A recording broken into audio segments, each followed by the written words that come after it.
Hey, salut, c'est Alex du podcast Du bruit à mes oreilles, du crime à mes oreilles. C'est pour te dire que cette semaine, on a un commanditaire sur le podcast. L'épisode est une présentation du courtier immobilier Mathieu Grenier, mon cher courtier à moi. Euh, meilleur courtier. Il fait partie de l'équipe CGA. Si tu veux vendre ou acheter une maison, je te le dis, faut que tu passes par lui. Il sait cibler tes besoins, il sait reconnaître les besoins de son client.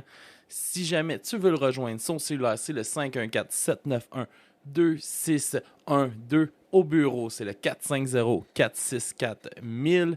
Et vous pouvez aussi le rejoindre par courriel à info.votrecourtier@gmail.com. Les bureaux sont au 170 rue Serge Pépin à Belleuil. Pour de vrai, si vous voulez faire affaire avec une équipe de feu, allez voir l'équipe CGA. Essayez de pogner Mathieu parce que c'est le meilleur de l'équipe. Moi, je vous le dis. Puis, c'est ça. Allez toutes vous acheter des maisons avec Mathieu. Yes! Bon épisode, tout le monde. Last December, heavy metal band Damage Plan took the stage at the El Rosa Villa. During their first set, Toutes les télévisions et les chaînes de radio américaines ont interrompu leur programme pour annoncer la mort de John Lennon. La nouvelle s'est répandue comme une traînée de poudre dans les rues de New York. Tupac Shakur dead in Las Vegas, ironically, on this Friday, the 13th.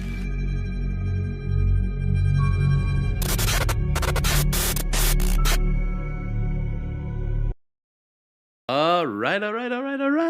Bonjour tout le monde, bienvenue au podcast du crime à mes oreilles. Aujourd'hui, c'est Alex qui est à l'animation comme d'habitude. Et on a avec nous Monsieur Papy Joe. Bonjour. Comment ça va, Papy Joe? Mal. Ah, comment ça? Le stagiaire, il est pas avec nous. Non, tu t'ennuies de lui. Mais je devrais survivre. Tu devrais survivre, yes, sir. Ouais, content d'être avec toi, Joe. En ce beau dimanche après-midi. Ouais, c'est comme un peu trop ensoleillé dehors pour parler de choses un peu Ouais, lugubres. hein, il aurait fallu l'enregistrer à soir. Non, on À va le faire noirceur. maintenant. Non, À noirceur, non. maintenant. À soir, je vais dormir. Ah bon. Ouais, Joe, tu m'as même pas annoncé de quoi tu allais me parler cette semaine. J'ai aucune idée de quoi tu vas me parler. Ben, je t'annonce qu'on va parler de Slayer et c'est des boires. Plutôt qu'est-ce qui tourne alentour de Slayer. OK? Et il y a surtout, en fait, il y a un petit début, on parle de petites anecdotes croquants, des mises en bouche, pour arriver à une controverse qui a apporté, en fin de compte, un tribunal. OK. Fait que ça, c'est comme le plat principal. Fait que c'est pas mal ça, mais je pense que Slayer, en tant que tel, ils ont créé quelques petites controverses juste par leurs pochettes, que je vais discuter un peu, et évidemment que par leur style musical. Fait que si les gens sont prêts, je peux commencer à présenter Slayer, s'ils ont besoin d'une présentation. Tout oui. Alors, on parle Slayer.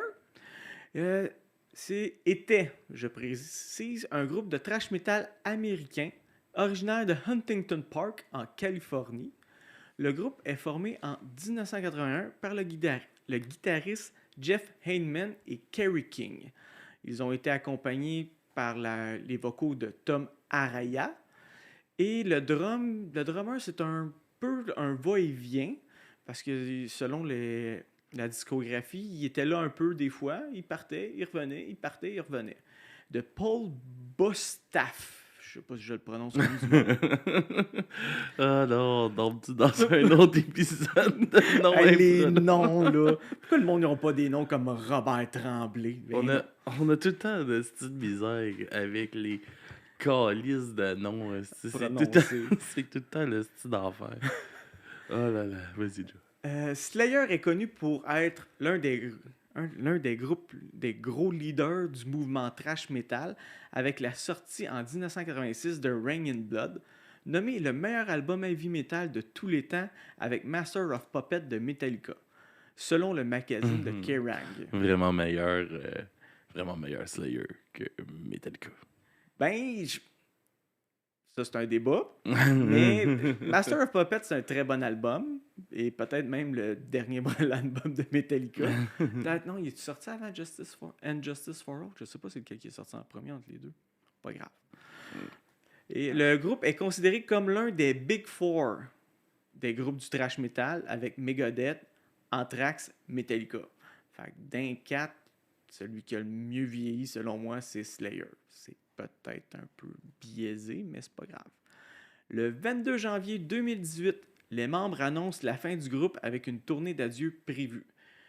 Fait que le groupe Slayer n'est plus. Ils se sont séparés, mais c'est plus en 2013 que j'ai eu l'impression que le groupe Slayer n'était plus.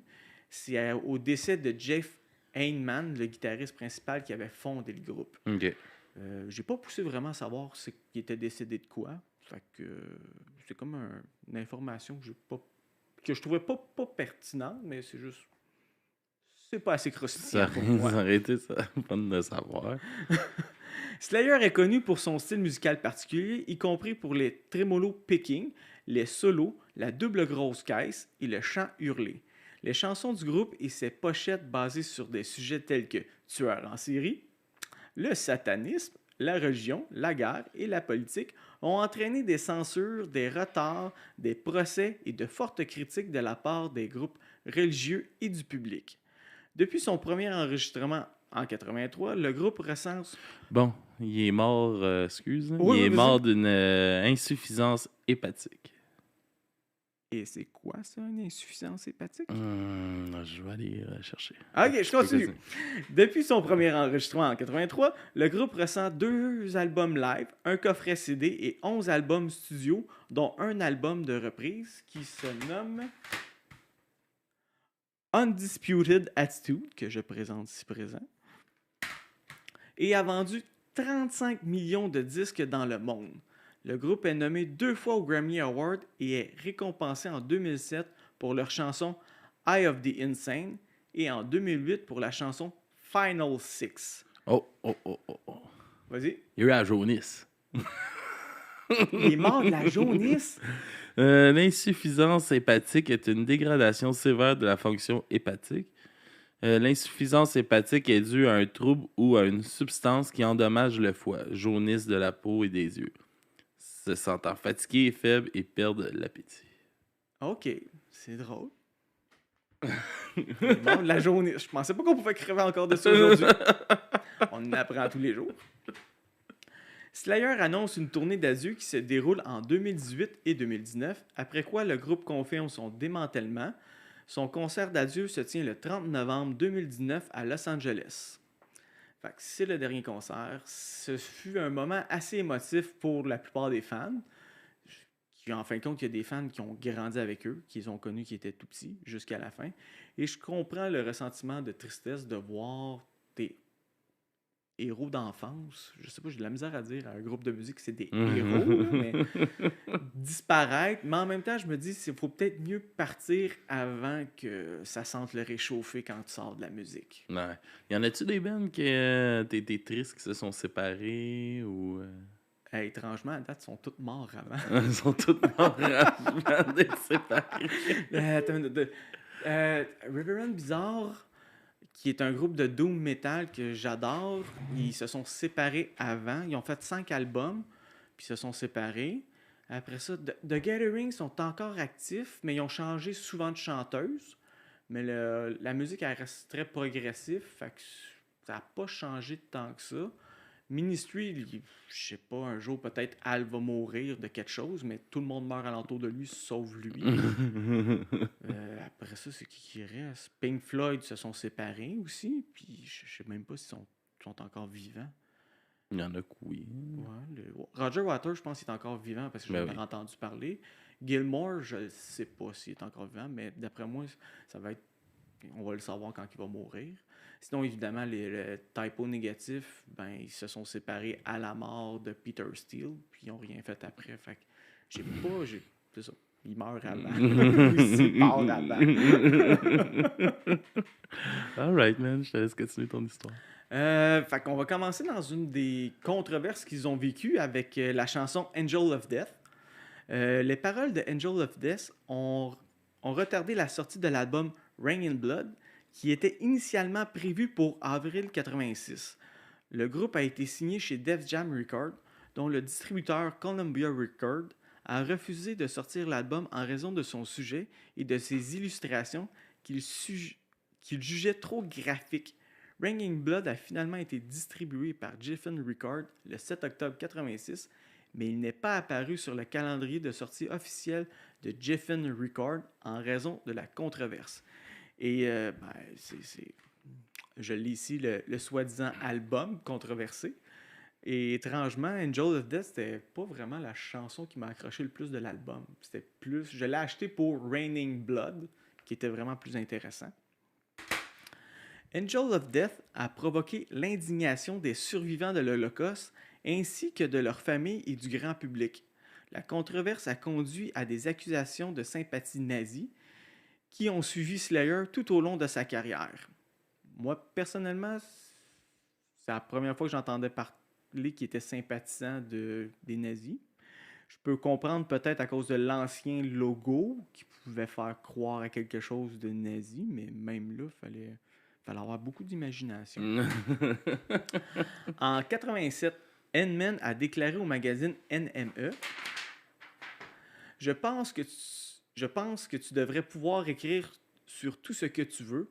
Angel of Death est comme une leçon d'histoire. J'avais beaucoup lu sur le Troisième Reich et j'étais absolument fasciné par l'extrémisme de tout cela.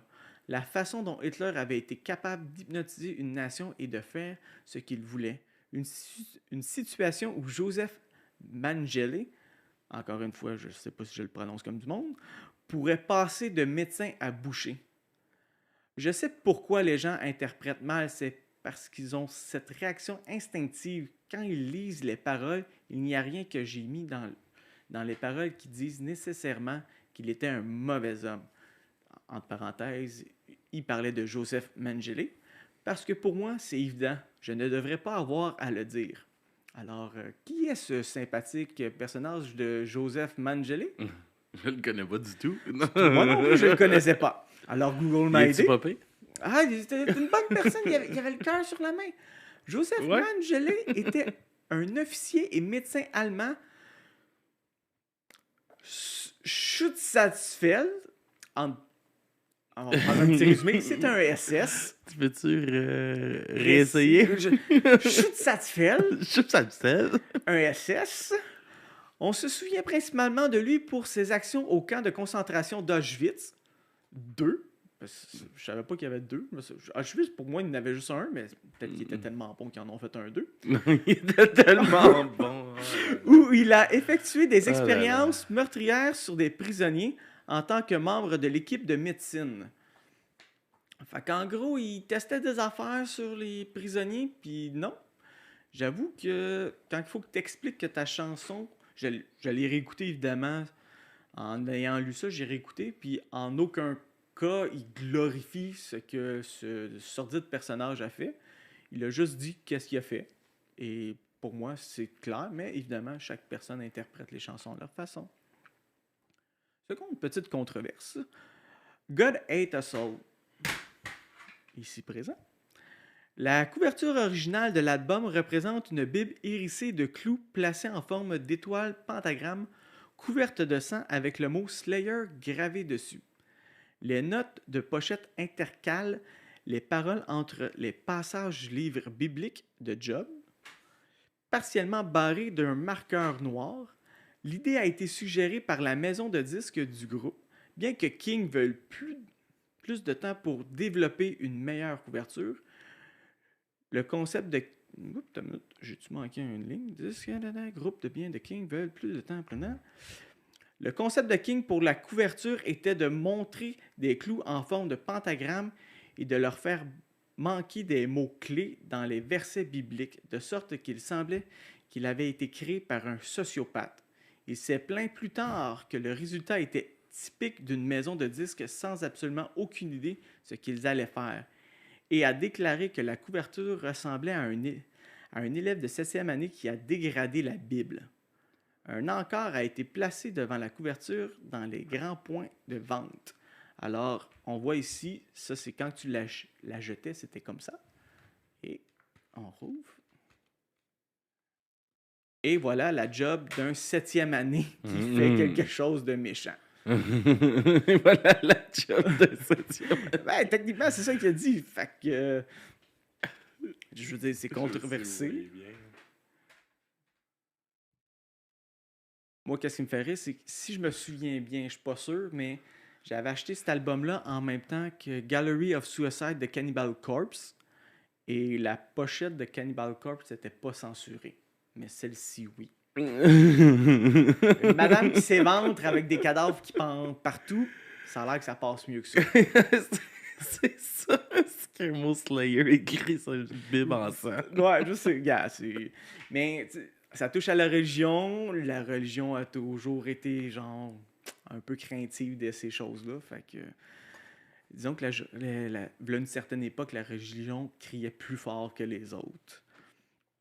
Une autre petite controverse, celle-là, ça m'a fait rire.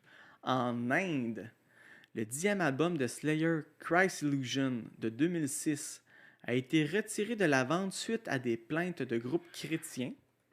Dessiné par Larry Carroll en collaboration régulière de Slayer, la pochette du disque présentait un Jésus.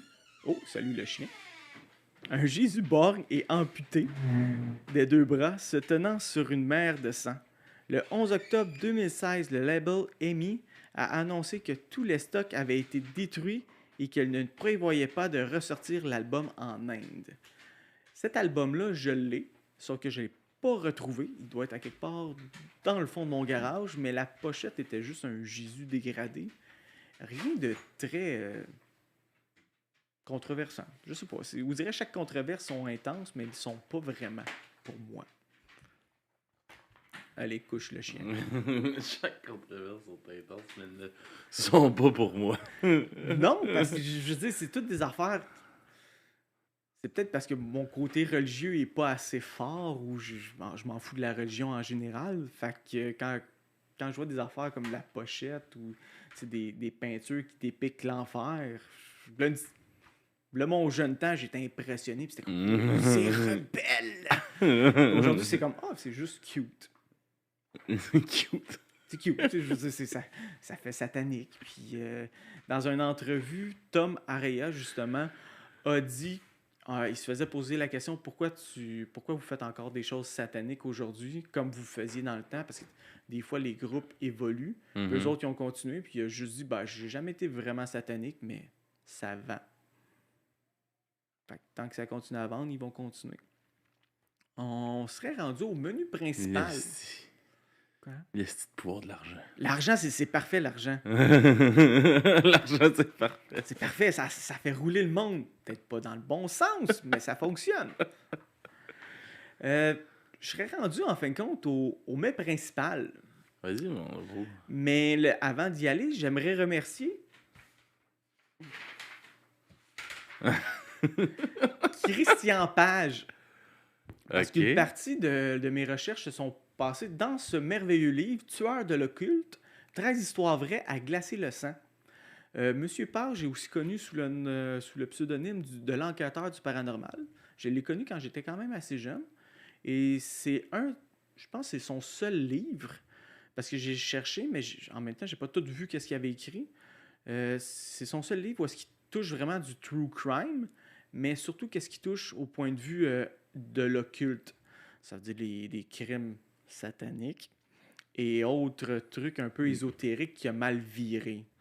J'ai rien vu à propos de Jojo Savard, ce qui est bon signe. Mais si vous avez une chance de vous procurer ce livre-là, je vous le conseille fortement. Surtout ces 13 histoires. Fait que t'en y lis une juste un peu avant d'aller te coucher, puis tu fais des beaux rêves. Ben oui, non? Tu dors pas bien, toi? Oui, je dors super bien. Moi, je dors super bien après. Puis c'est ça, il y a 13 histoires. Il touche un peu à tout, puis c'est bien détaillé. Et une chose importante, il y a les sources de qu'est-ce qu'il dit. Et je sais pas, à mon époque, je trouve ça important, les sources. Ça a pris de l'importance avant. Tu disais, tu fais comme, c'est cocasse. Aujourd'hui, tu fais comme, c'est bizarre. T'as une minute, je vais aller vérifier, par exemple, si c'est vrai. Oui. Fait que je remercie Christian Page encore une fois de m'avoir aidé. Alors, on s'en va en 1995 à Arroyo Grande, Californie, États-Unis. Nous allons parler de la jeune et charmante demoiselle Elise Pollard. D'après toi, c'est quoi ça? Pollard. Pollard? Il est où ton deuxième P dans ton mot? Il y a un H, là, Pollard. Le H, je sais pas quoi faire avec. Tu fais quoi avec un H? Tu l'ignores. Aînée d'une famille de 4 enfants, Elise Pollard est d'un tempérament extraverti. Elle performe plutôt bien en classe et excelle dans les sports. Elle rêve de devenir une vedette de la scène, soit en chanson ou dans le théâtre. Malgré ses allures de petite fille à papa, elle cache un côté sombre. Elle affectionne spécialement les films d'horreur et consomme du cannabis à l'occasion. Elle a même été suspendue de ses cours après avoir été pris à fumer de l'herbe derrière l'école.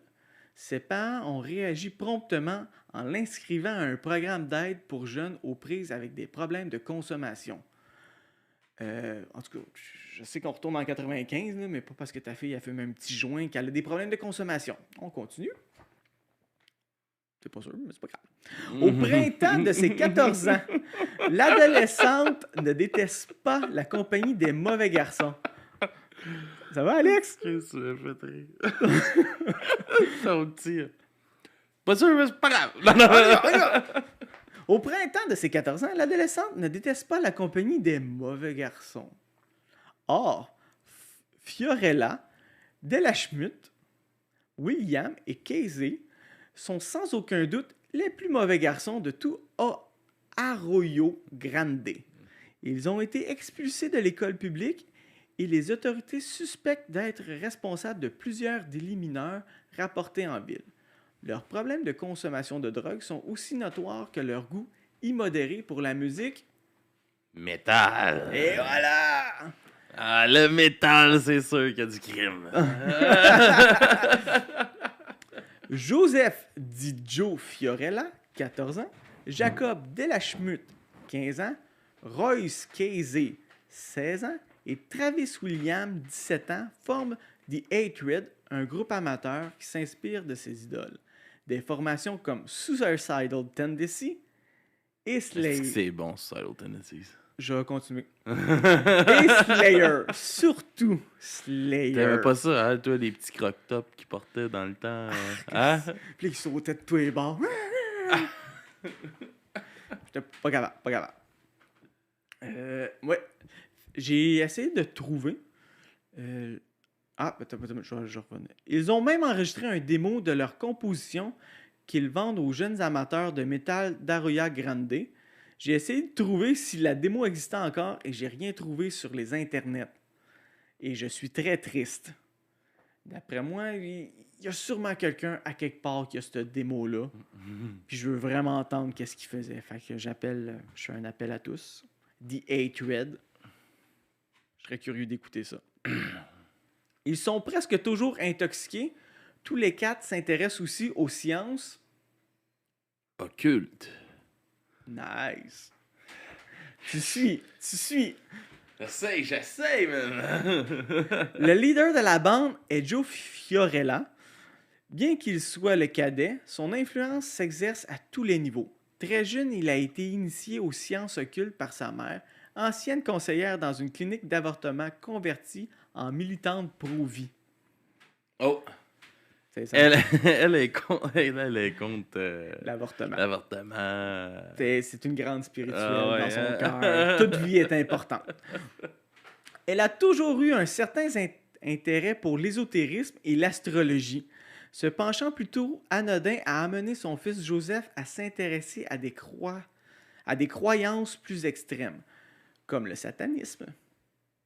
Au fil du temps, il a accumulé des dizaines de livres sur le monde occulte et le diable, des ouvrages qu'il aligne sur les rayons d'une bibliothèque noire. Là-dessus, moi, pour l'instant, je me sens un peu interpellé parce que s'il y a de quoi que j'aime, c'est bien des livres bizarres dans ma bibliothèque. J'ai même une section, 2e étage, pour être sûr que les enfants n'aient pas accès. On laisse les affaires bizarres loin des enfants. Vers l'âge de 12 ans, Joe a commencé à se livrer à d'étranges rituels. L'un d'eux consistait à crucifier des grenouilles avant de les manger. Selon lui, ces cérémonies lui auraient permis d'augmenter ses pouvoirs spirituels. En parallèle à ses intérêts occultes, il s'est découvert une passion pour la musique Métal. et dans la foulée, il a appris à jouer de la batterie. Plusieurs groupes exploitent le satanisme comme véhicule pour transmettre des messages ambigus. Pour Joe, ces paroles qu'il interprète comme autant d'invitations à commettre des actes de violence alimentent ses fantasmes morbides. Dans la rue, il lui arrive d'emboîter le pas à des jeunes femmes en se dandinant de manière obscène. Moi, ce fait cocasse-là m'a fait vraiment rire. En se dandinant de façon obscène, c'est quoi? Il se prenait pour Elvis? Je vois juste ça. Le gars, il écoute Slayer, mais il se dandine comme Elvis. C'est parfait. Ok, 25 minutes, faut que je retienne ça. Pourquoi 25 minutes? Ah, tu veux que je le refasse encore une fois? Correct. Jacob Delachmu vient d'un environnement bien différent. Ses parents sont des Mormons très impliqués dans leur communauté. Il est le cadet d'une fratrie de 6 enfants. L'un de ses frères missionnaire et un autre est instituteur. Malgré ses origines, Jacob, à l'instar de Fiorella, s'est découvert très tôt un intérêt pour le... Satanisme. C'est juste le « et », mais c'est correct. C'est le heavy metal et le satanisme. T'es pas loin. Il passe ses temps libres à écouter ses idoles et à dessiner des monstres et des scènes macabres. Lui et Joe ont même investi 100 $, un gros 100$ de 1995. Je sais pas comment que ça va aujourd'hui. Ouais, mais Chris, c'est un gros budget pour des kids. C'est bizarre, mon gars s'est payé déjà son Xbox à lui tout seul. Chacun pour devenir membre de l'église de Satan fondée par Anton LaVey. Est-ce que tu sais qui est Anton LaVey? Non, Jonathan, je ne sais pas qui est Anton LaVey. Ça sera sûrement pas la dernière fois que je vais t'en parler, mais je vais te le décrire brièvement. Anton Sandor LaVey, c'est S-Z-A-N-D-O-R, je sais pas comment on prononce ça, mais Anton LaVey, de son vrai nom, Howard Stanton LaVey, surnommé dès son jeune âge Tony LaVey, né le 11 avril 1930 à Chicago et mort le 29 octobre 1997 à San Francisco, est le fondateur de l'Église de Satan et l'auteur de l'ouvrage La Bible satanique, publié en 1969 et traduit en français en 2006. Je ne sais pas pourquoi ça a pris autant de temps, 40 ans, avant que ça soit traduit, mais il ne savait pas où aller faire leur argent. LaVey prônait un satanisme fondé sur le pouvoir de l'individu et l'individu et l'indulgence à l'égard des plaisirs terrestres. Claude Poirier, c'est pas le seul qui a de la misère avec ce mot-là. Non. Il voyait Satan non comme une entité d'essence spirituelle, mais comme un symbole littéraire des valeurs terrestres de ce monde. Il proclama l'an premier de l'ère satanique le 30 avril 1966, pendant la nuit de Walpurgis. Cette même année, il fonda l'Église de Satan. Évidemment, c'est un bref sur Anton LaVey. Sur Anton LaVey, pas LaVey, mais LaVey. Et je reviendrai sur ce personnage une autre fois plus en profondeur. Revenons à nos petits copains. Comme ceux de ses compagnons, les problèmes de drogue de Jacob sont connus de tous ses parents. D'ailleurs, ses parents l'ont obligé à suivre un séminaire pour jeunes toxicomanes au Mariposa Community Recovery Center. C'est lors de l'une de ces réunions qu'il a fait la connaissance d'Elise Pollard. Je pensais que tu étais actif, mais tu ne l'es pas, c'est pas grave. C'est qui, Elise Pollard? Non, c'est une joke. Je capote. Je te niaise. Travis Williams, l'aîné du groupe, est surtout connu pour son tempérament explosif. Après avoir été chassé de chez lui, il squatte un temps chez Joe. Il est la voix du groupe The Hatred. Il passe ses journées à rouler dans les rues d'Arroyo Grande à bord de sa camionnette, à fumer de la Marie et à écouter les succès de son groupe préféré. Slayer. Parfait. Royce Casey s'est joint aux bandes depuis peu. Il fréquente l'école secondaire de Lopez, la deuxième en importance d'Arroyo Grande. Il est beaucoup moins endoctriné dans ses histoires de satanisme que ses compagnons.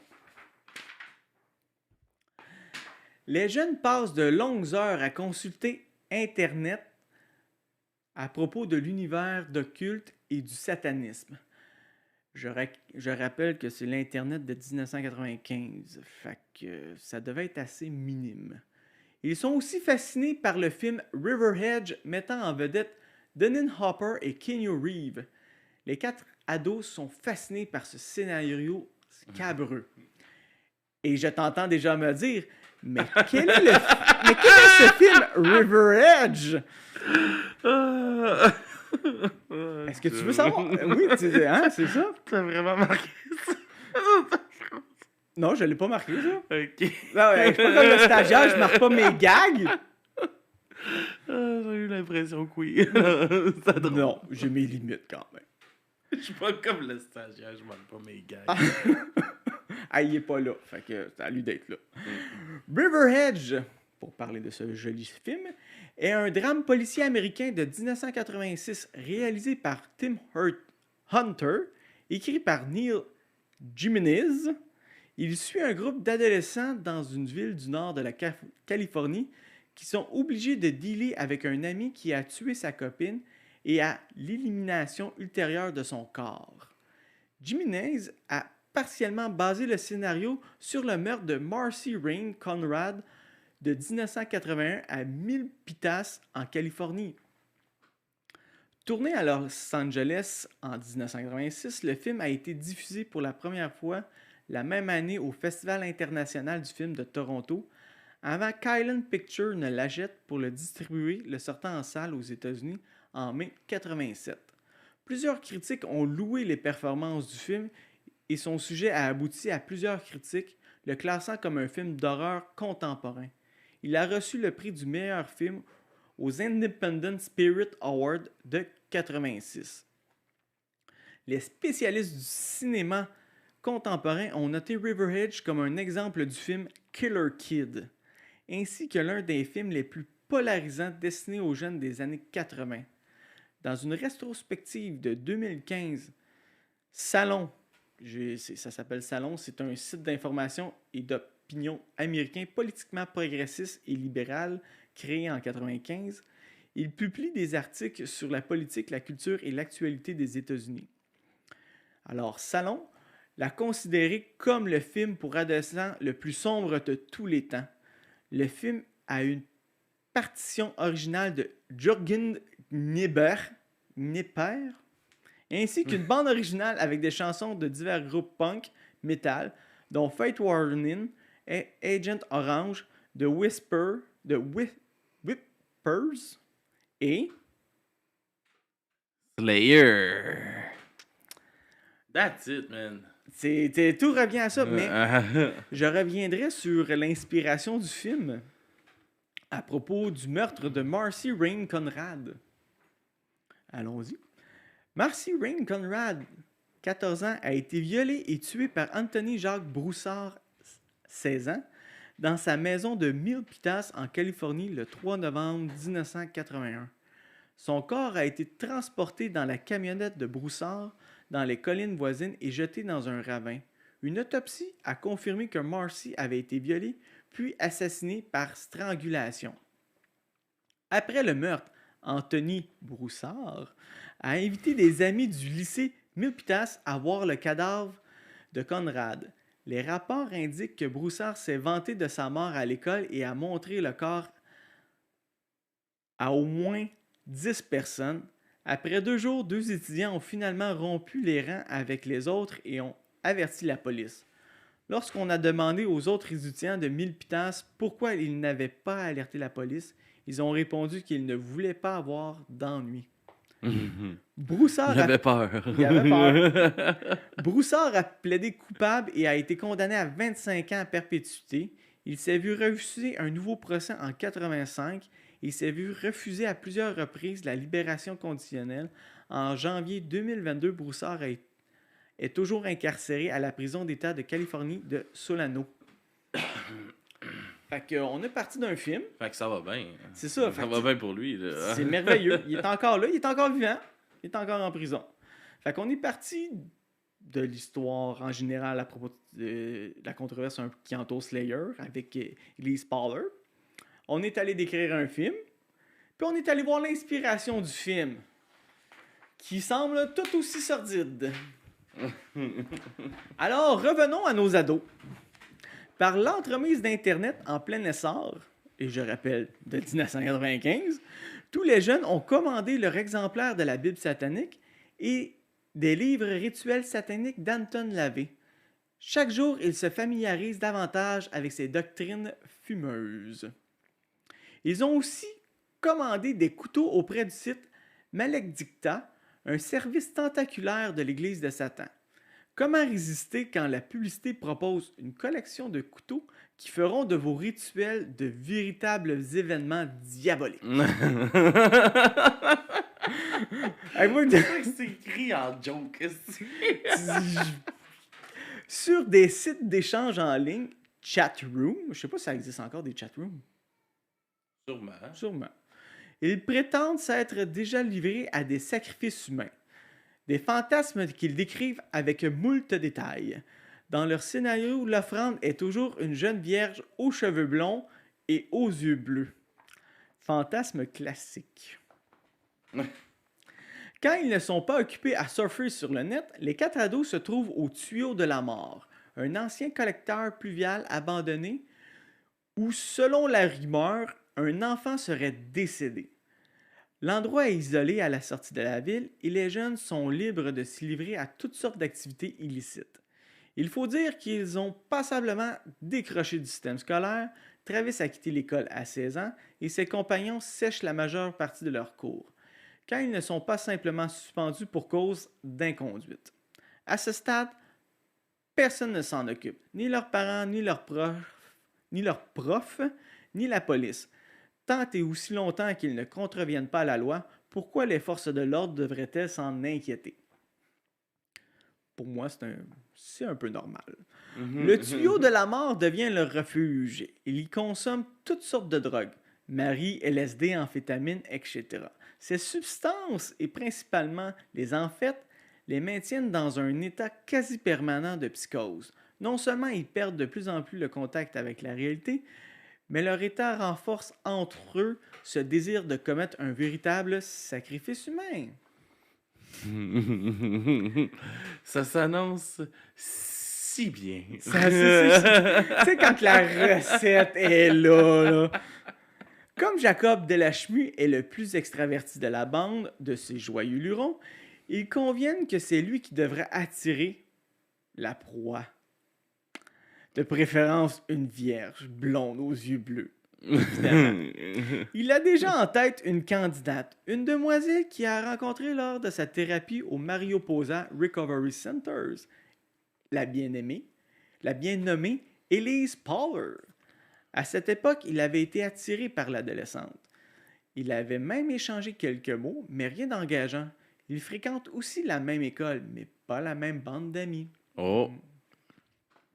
Fait qu'elle est à proximité. C'est à proximité, mais pas encore atteignable. Ouais. Le 21 juillet 1995, c'est le hasard qui va précipiter Elise dans le piège des 4 ados. En après-midi, l'adolescente se rend chez une amie où les 4 garçons se trouvent également. Elle discute un moment avec Delachmu. Celui-ci lui raconte qu'en fin de journée, lui et les copains devraient mettre la main sur quelques grammes de cannabis particulièrement bons.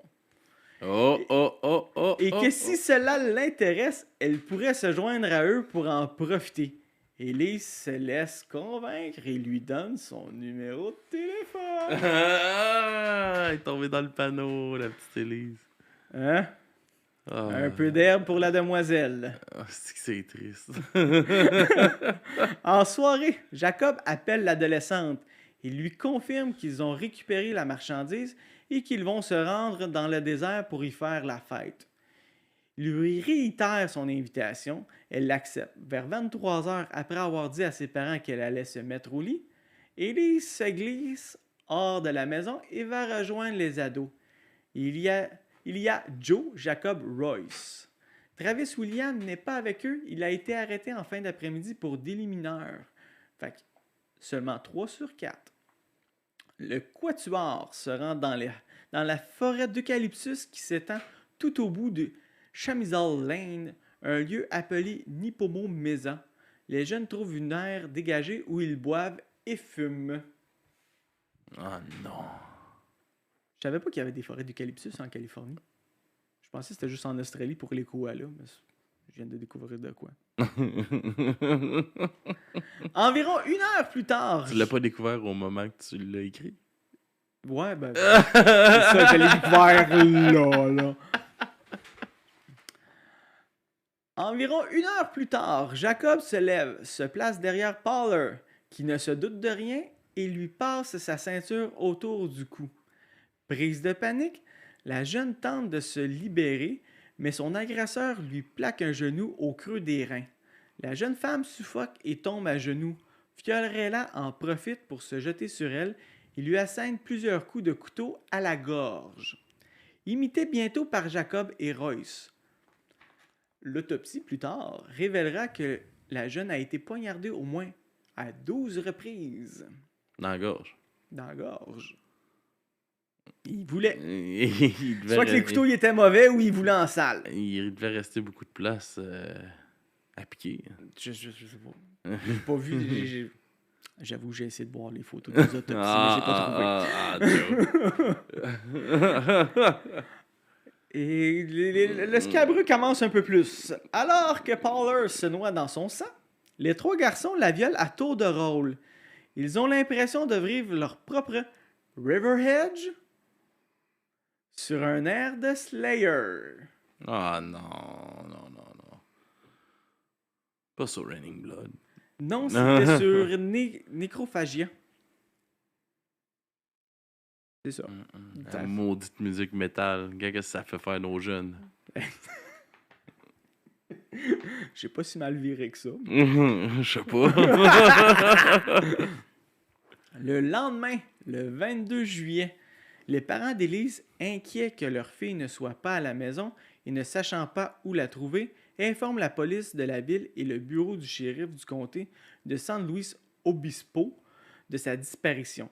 Ils ne cachent pas le fait que l'adolescente est un peu rebelle, mais ils restent persuadés qu'elle n'a pas fugué. Ils craignent qu'il lui soit arrivé malheur. Pendant qu'on cherchait Lise à travers la Californie, Fiorella, Schmidt et Casey reviennent sporadiquement sur les lieux de leur crime. Ils abusent du cadavre qui n'est plus qu'un amas grouillant d'asticots et s'assurent qu'il n'est pas visible de la rue. C'est dégueulasse. C'est dégueulasse. Ouais, je te l'accorde. C'est C'est dégueulasse. dégueulasse. C'est épouvantable. C'est ça. C'est ça. C'est ça, j'ai rien d'autre à dire, c'est ça. Ah, pour de vrai, man, là, c'est dégueu ton histoire. Je suis un petit peu fier, mais pas tant que ça non plus. Le 30 septembre 1995, Travis Williams et un certain Tommy Grober, 20 ans, sont arrêtés par la police d'Arroyo Grande. Ils sont accusés d'avoir assassiné une dame de 74 ans, Mabel Agueda. Le crime a été commis durant une invasion à domicile qui a mal tourné. Un simple cambriolage qui a mal fini. Ils seront respectivement condamnés à 25 et 26 ans d'incarcération pour le meurtre non prémédité. J'aimerais rappeler que Travis n'était pas parmi les petits joyeux, les joyeux lurons qui ont profité de la pauvre Élise. Avec l'arrestation de William, les 3 autres membres de la bande sentent la pression monter d'un cran. Même s'il n'était pas avec eux lors du meurtre d'Élise, Travis connaît les grandes lignes du plan qu'ils avaient élaboré. Pour bénéficier d'une peine plus clémente pour le meurtre de Mabel Agueda, William pourrait-il marchander avec le procureur? Ses compagnons ne le croient pas, mais l'idée est là. Les semaines et les mois passent. Les avis de recherche pour Elise sont remplacés par d'autres affiches. Certaines personnes disent de l'avoir vu, mais rien de concret. Du côté des assassins, les choses prennent une tournure inattendue. Ce sacrifice qui devait les unir dans la gloire de l'enfer a plutôt l'effet contraire. Fiorella et Della Schmidt deviennent de plus en plus irritables et nerveux. En février 1996, Joe sera d'ailleurs expulsé définitivement de l'école secondaire pour ses comportements agressifs et son manque de respect envers le personnel. Royce Casey, le moins endoctriné dans les valeurs sataniques, commence à prendre ses distances, d'abord de la musique et ensuite de ses compagnons. Il maintient le lien avec eux uniquement par crainte de représailles. Il a même commencé à fréquenter une église évangélique de Pismo Beach. Quand il repense à cette terrible nuit, ses souvenirs le hantent. Il revoit en boucle l'adolescente étendue sur le sol, fixant du regard, comme si elle l'implorait de venir à son aide. Le 13 mars 1996, rongé par les remords, il se présente devant les autorités et confesse le meurtre d'Elise Pollard, alors portée disparue depuis plus de 8 mois. En suivant les indications de Casey, les policiers retrouvent la dépouille réduite à l'état de squelette. Les os des jambes sont écartés, preuve que le cadavre a été sexuellement abusé. La dépouille est identifiée grâce à ses empreintes dentaires. Casey implique aussi ses 2 comparses, lesquels sont arrêtés quelques heures après. Je ne ferai pas le tour de tous les détails du procès, juste comme les moments les plus éloquents. Pour moi, qui fitterait avec comme tout le texte. Casey se montre le plus loquace. En sacrifiant une jeune vierge, répète-t-il, ses amis et lui étaient persuadés que le diable leur donnerait fortune et gloire, qu'ils deviendraient d'extraordinaires musiciens. Il se pensait dans le film Tenacious D. Ah, je sais pas, j'ai jamais vu le film. Non, ils veulent avoir le pic, la destinée, Oui, qui est la dent du diable pour être des musiciens incroyables. Ouais, entre avoir le pic, il fallait qu'il fasse le sacrifice d'une seule Non, vierge. non, Juste ça, genre non. la meilleure chanson du monde. Hein. Ouais, C'est un peu plus puis plat. qu'ils battent le diable. Ah, il fallait qu'il le batte en plus. Ah, c'est un peu moins le fun. C'est ça la toune Belzébuth. Le trio trouvait sa justification dans les paroles des chansons de Slayer et surtout dans la chanson. Ah, excuse, c'était pas c'était nécrophiliaque la chanson. Je me suis trompé. Sur l'album Hell Await, qui évoque le meurtre d'une vierge et le viol de son cadavre. Lors de sa déposition, Fiorella. C'est toute de leur faute. Hein? C'est toute de la faute À Slayer? à Slayer, le gars. Ils en ont parlé. C'est que ça qui leur imposé ça dans la tête. Ils n'ont pas de problème de maladie mentale, là, ces gars-là. Non, c'est sûr. En 1995, il n'y avait pas de problème de maladie mentale. C'était la musique, le problème. Ça n'existait pas. Lors de sa déposition, Fiorella a ouvertement reconnu que l'écoute en boucle de la musique de Slayer avait fini par altérer son jugement. L'affaire Pollard a relancé le débat sur l'influence de la musique heavy metal et sur le comportement des amateurs. Puis là, ça nous a fait naître le film Detroit Rock City avec les mamans qui manifestent. Le pire, c'est que t'as pas besoin de ce film-là. Moi, chaque fois que je reviens comme dans les années 80, je passe toujours à la satanique panique qu'il y a eu à propos de Donjon Dragon puis les cartes Magic. Ouais. Que c'était des affaires de Satan parce qu'il faisait de la musique. Tu sais, c'est comme un peu dans... Là, c'était en 90, fait que c'est un peu dans la même lignée. Ah, c'est drôle. Là. C'est complètement ridicule. C'est comme, tu sais, dans le temps, dans les films d'horreur, là, quand que mettons, l'actrice qui faisait... qui a fait... voyons, Calice, là, je me rappelle pas du nom du film. C'est ce film-là, là? Le film... L'exorciste. Oui. Bon, ben, tu sais, qu'il y a vraiment eu de la misère à se trouver d'autres rôles après à cause que tout le monde pensait. Tout le monde pensait qu'elle était possédée pour vrai. Là. Ou la fille qui a joué la maman dans le premier horror. Exactement. C'est comme, mais voyons, le monde tabarnak. situait. Fait cocasse, Christian Page a écrit un livre. Le nom m'échappe en ce moment, mais je pense que c'est le paranormal au cinéma. OK. Il revient justement sur le fait, comme justement l'exorcisme, c'est basé sur une histoire vraie. Vrai. Et d'autres choses je m'en souviens pas, il y a une histoire avec une boîte. Puis cette boîte-là, si tu l'ouvrais, tu laissais échapper un petit démon. Mais à la tournée de ce film-là, c'était une réplique d'une vraie boîte à petits démons. Il y a un terme précis que je me rappelle pas. Puis ce film-là, il y a eu des affaires étranges qui se sont passées sur le plateau. Sur le plateau. Puis même après, les gens qui ont acheté cette boîte-là, ça a l'air qu'ils ont vécu des choses étranges.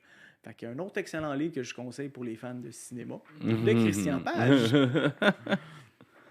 En 97, les parents de Powler ont intenté une action en justice contre la formation Slayer. Leur objectif n'était pas tant de réclamer des dommages et intérêts, mais d'obliger les producteurs à placer des mises en garde sur certains albums dits offensants, en particulier pour les auditeurs d'âge mineur, comme pour les films et émissions de télévision. L'avocat de Slayer s'est opposé à une mesure expliquant que celle-ci entravait la liberté d'expression, le premier amendement de la Constitution des États-Unis. Ça, c'était avant, ça. Ça, c'était le Parental Advisory, c'est dans les années 80. Puis si vous avez la chance d'aller voir Dee Snider devant la cour, c'est parfait. Il arrive là, les cheveux crépés, dégueulasses, il s'assit. Là, t'as comme le monde tout bien pompé, tout bien habillé.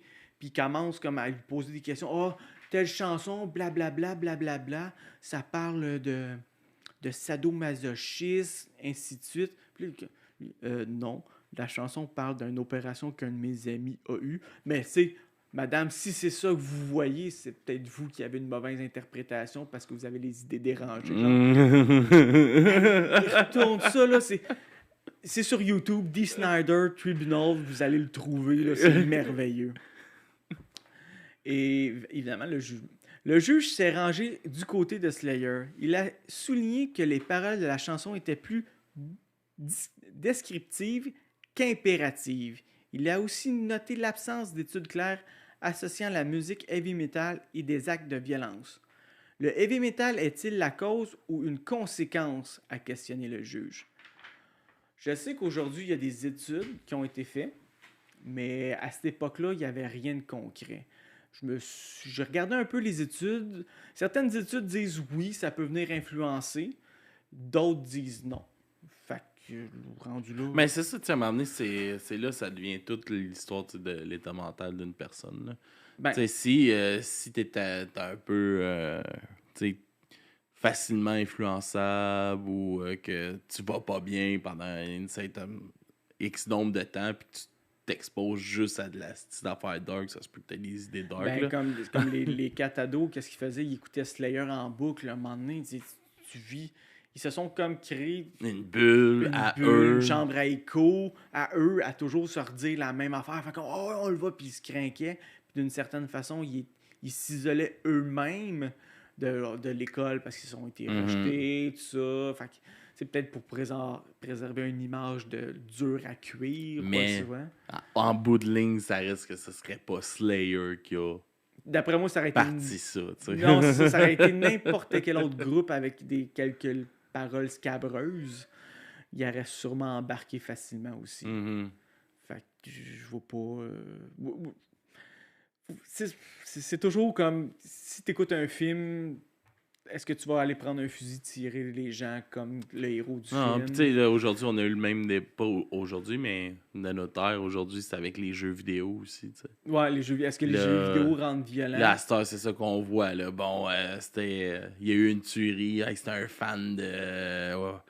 Je sais pas. Call of Duty ouais, ou c'est ça. de jeux vidéo violents, là, puis là... Fait que c'est ça Fait qui que là, c'est l'a rendu la encouragé, cause. Ouais, c'est ça. Mais le problème, d'après moi, c'est pas le jeu, c'est le temps que le jeune passe devant le jeu ou à quel point qu'il s'isole juste en faisant une seule chose. Mhm. Puis avec l'ère d'Internet qui est vraiment comme... C'est pas Internet de 95, fait que c'est facilement... Tu peux te perdre facilement dans quelque chose puis oublier qu'est-ce qui t'entoure. Ouais, puis tu sais, là, après ça, là que ça devient les débats des réseaux sociaux aussi, là, tu sais, que tu deviens que les algorithmes te créent des chambres à écho parce que Exactement. t'as juste des choses que toi, tu vois rien que des affaires que toi, t'aimes, puis tu interagis juste avec du monde qui aime la pense de affaire même. que toi, fait qu'à un moment donné, Fait que là, il n'y a plus de réel débat, il n'y a, y a plus rien qui se passe de réel, mettons, par rapport à ça. Là. Ouais, c'est triste. En conclusion, comme on touché au satanisme avec Slayer, puis on avait parlé du black metal, avant de me lancer, en fin de compte, le black metal, pour moi, c'est comme l'apogée du satanisme en musique. Fait que c'est comme un petit preview. Je vais commencer par un dossier satanisme, mais les origines du satanisme dans la musique. Quand est-ce que le Satan a pénétré la musique? Ses premiers arrivages. All right. Les premières fois qu'on a vu Satan en musique jusqu'à notre époque. Fait que ça va prendre, d'après moi, quelques épisodes, mais on va Ça commencer va être comme ça. intéressant, j'ai hâte. Oui, parce que c'est sûr qu'il va y avoir d'autres affaires scabreux entre ça. Comme on l'a vu, des jeunes qui écoutent du Slayer et qui trippent sur un film. Le film, d'où c'est qui vient? Qu'est-ce qui se passe dans ce film? Ah, le film, il est inspiré de quoi? D'un vrai meurtre. On va le reproduire. Non, non. C'est ça, moi aussi je veux vivre. Ouais, All right. Ben, merci, Joe, pour la belle histoire. Un gros épisode, mon gars. ça me fait plaisir. Puis, t'as-tu un mot de la fin? Vive le soleil. Vive le soleil, suivez-nous partout. Suivez Papy Joe partout.